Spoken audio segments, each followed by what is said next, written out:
I first went to Vietnam in the summer of 1959, and I happened to be in Saigon on July 8th when word reached me that some episode had occurred at a South Vietnamese army base north of the city. So I jumped into a taxi. Those dinky taxis that they had in those days, they were leftovers from Paris taxis, Renaults with the engine in the back. And we sputtered all the way up to this place, about 20 miles.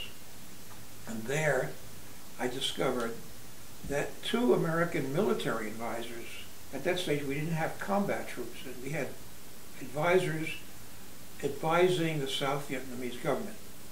So these guys were watching a movie in a mess hall or someplace or other, and I remember the movie was called The Tattered Dress. The actress was Jean Crane. Well, while they were watching the movie, one of the guys got up to change a reel. It was an old-fashioned projector, and probably some guerrillas, some communist guerrillas, stuck their automatic rifles through the shutters of the window and sprayed the room. And two guys were killed.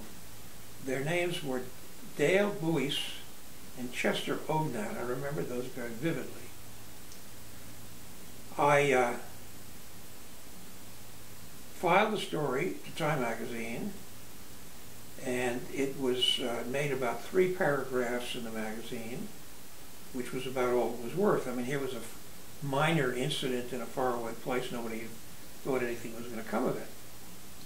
Well, as it turned out, the names of these two guys are at the head of the memorial in Washington with some almost 60,000 other Americans who would die in Vietnam over the next 10 years.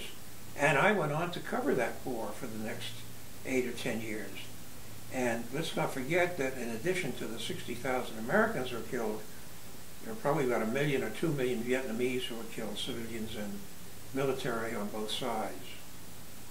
So here's a case of my being present at a historical occasion, which of course at the time I didn't realize it was historical. So I could look back and say, there I was when it all started. And every year, the people who run the wall in Washington invite me to come back and tell that story.